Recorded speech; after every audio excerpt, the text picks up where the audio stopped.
আসসালামু আলাইকুম। ওয়ালাইকুম আসসালাম ওয়া রাহমাতুল্লাহি ওয়া বারাকাতুহু। জি বলেন। আমি নিউ ইয়র্ক থেকে বলছি। বলেন। বুখারী শরীফে পড়েছি মুহাম্মদ সাল্লাল্লাহু আলাইহি সাল্লাম বলেছেন, আমার কবরকে উৎসবে পরিণত করিও না। এরপর অন্য কোনো সাহাবী আর অন্য কেউ কি এরকম কোনো কথা কোথাও হাদিসে লিখে গেছে নাকি আমাদের ওইটা ফলো করতে হবে শুধু? এবং বাংলাদেশে বাংলাদেশের শাহপরান রহমতুল্লাহ, শাহজালাল রহমতুল্লাহ, ইন্ডিয়াতে মাইনুদ্দিন চিশতি, তাদের মাজারগুলো তো উৎসবে পরিণত হয়। তা আমাদের কি করণীয়? আত্মীয় স্বজন বা আমাদের কি ওসিয়ত করতে হবে নাকি ওই রাসূল সাল্লাল্লাহু আলাইহি ওয়াসাল্লাম যেটা বলছেন ওইটাই আমাদের জন্য ওসিয়ত? প্রশ্ন এটা। Thank you. নবী করিম সাল্লাল্লাহু আলাইহি ওয়াসাল্লাম দোয়া করেছেন নিজের জন্য, আল্লাহুম্মা লা তাজাল কবরি ওয়াসনান ইউবাদ। আল্লাহ, আমার কবরকে তুমি এমন করার সুযোগ দিও না যে সেটি প্রতিমার মতো পূজা করা শুরু করবে, পূজনীয় বানিয়ে দিও না। আল্লাহ রাসূলুল্লাহ সাল্লাল্লাহু আলাইহি ওয়াসাল্লাম কবরের হেফাজত করেছেন, এই দোয়া আল্লাহ কবুল করেছেন।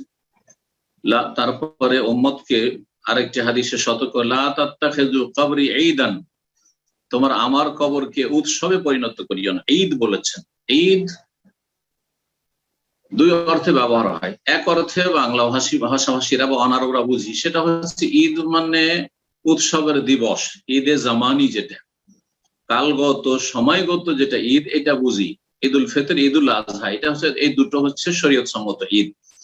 আর এছাড়া বেদাতি ঈদ, ঈদে মিলাদুন নবী, আর তারপরে আপনার ঈদুল মিলাদ, কারো জন্মবার্ষিকী, তারপরে আরো কারো বিবাহ বার্ষিকী, তো কারো আরো কিছু বার্ষিকী, এগুলি হচ্ছে এই বেদাতি ঈদ, বেদাতি উৎসব।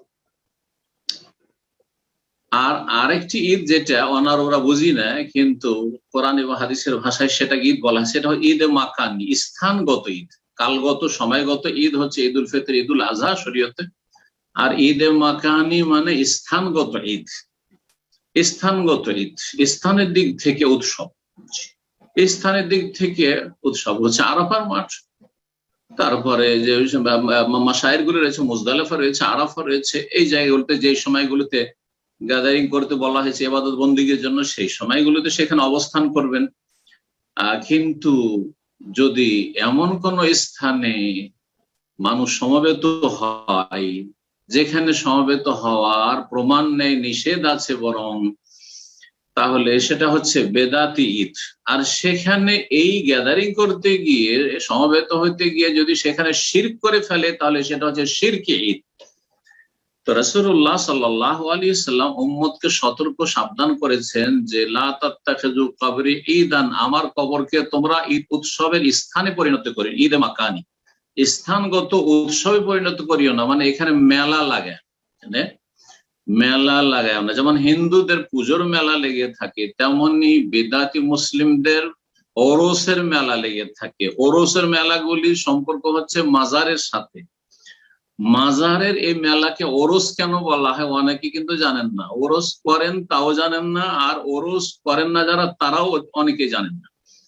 ওরস মানে বিবাহ শাদী, ওরস মানে হচ্ছে বিবাহ শাদী। এই জন্য আরুস মানে হচ্ছে কন্যে, পাত্রী, যে নতুন বিবাহ বসেছে। আর আরিস মানে হচ্ছে পাত্র, আরিস আর আরুস, এখানে আর উর্স মানে বিবাহ শাদী।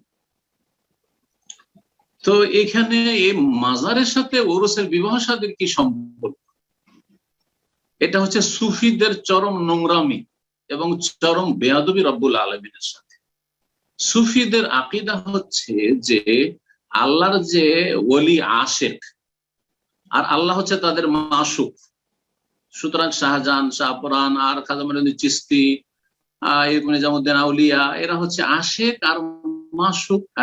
আল্লাহ, নাউজুবিল্লাহ, মাশুক হচ্ছে আল্লাহ রাব্বুল আলামিন, প্রেমিক আর যার সাথে প্রেম করছে। তো আশিক মাশুক দেখা সাক্ষাৎ জন্য, মিলন মেলার জন্য পাগল থাকে, কিন্তু মিলন হয় না, মিলন হয় না, মিলন হয় না। কখন মিলন হয়? এরা মরলে মিলন হয়। তাদের কাছে তো মরেনি, এরা মরেও মরেনি, তারা জীবিত, আরো শক্তিশালী হয়েছে, এখন সবকিছু দিতে পারছে তারা। কিন্তু এই দুনিয়ার যে মরণ রয়েছে, যে মরণটা মরণ হইলো তখন আল্লাহর সাথে সাক্ষাৎ হলো। এটাকে তুলনা করেছে যে একজন নববিবাহিত এই কখন যে দেখতে পাবো স্ত্রীকে, বিয়ে করলাম কিন্তু কখন যে দেখা হবে, কখন যে আপনার বাসর রাত হবে, আর সেটা যে কত মধুর রাত হবে।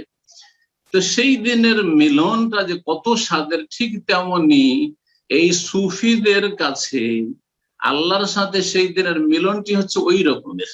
এই বেয়াদবি নোংরামি রয়েছে সুফিদের ধর্মকর্মে, যেই বাতিল ধর্ম থেকে ইসলাম পাক পবিত্র। আশা করি বুঝতে পেরেছেন। তো এই মেলা লাগিয়ে থাকে, হিন্দুদের মেলাগুলি আপনার তাদের পূজার সাথে সম্পর্কিত, আর মুসলিম বিদাতিদের মেলাগুলি মাজার কেন্দ্রিক, মাজারের সাথে সম্পর্কিত। আর সেটাকে তারা ওরসের মেলা বলে থাকে, এরোসের মেলা বলে থাকে। তো রাসূলুল্লাহ সাল্লাল্লাহু আলাইহি সাল্লাম নিজের জন্য যখন সতর্ক সাবধান করেছেন, এখান থেকে সমস্ত উম্মতকে সতর্ক সাবধান করা হয়েছে যে কোন কবর কেন্দ্রিক মেলা লাগানো, ঈদ উৎসব করা হচ্ছে হারাম, নাজায়েজ, এটা সর্বনিম্ন বিদআত। আর সেখানে গিয়ে যদি শিরিক করে, আর সবাই তারা শিরিক করছে, যারাই ওরস লাগাতে যায় তারা শিরকি আকীদা বিশ্বাসী, যে শাহজালাল দিতে পারে, শাহপুরান দিতে পারে, আটরসি দিতে পারে, খাজা বাবার দরবারে গেলে কেউ খালি হাত ফিরে আসে না, এই আশা নিয়ে যাচ্ছে, সেখানে গিয়ে চাচ্ছে, চাদর চড়াচ্ছে, আর তারপরে সেখানে গিয়ে খাসি মোরগ নিয়ে যাচ্ছে, আর গরু ছাগল জবাই করছে, আর তারপরে সেখান থেকে আশা করছে যে এখান থেকে অনেক কিছু নিয়ে আসলাম, এবার সবকিছু উন্নতি হবে। কেউ সেখানে গিয়ে ছেলে পায়, কেউ সেখানে গিয়ে রোগের আরোগ্য পায় ইত্যাদি। এ সমস্ত শিরকি কুফরি আকীদা আছে যেগুলি আল্লাহর কাজ, সেগুলি তাদের সম্পর্কে এতেকাদ রাখে। সুতরাং এই উৎসব তাদের হচ্ছে শিরকি উৎসব, এই উৎসব হচ্ছে তাদের বেদাতি উৎসব, এই উৎসব হচ্ছে হারাম উৎসব।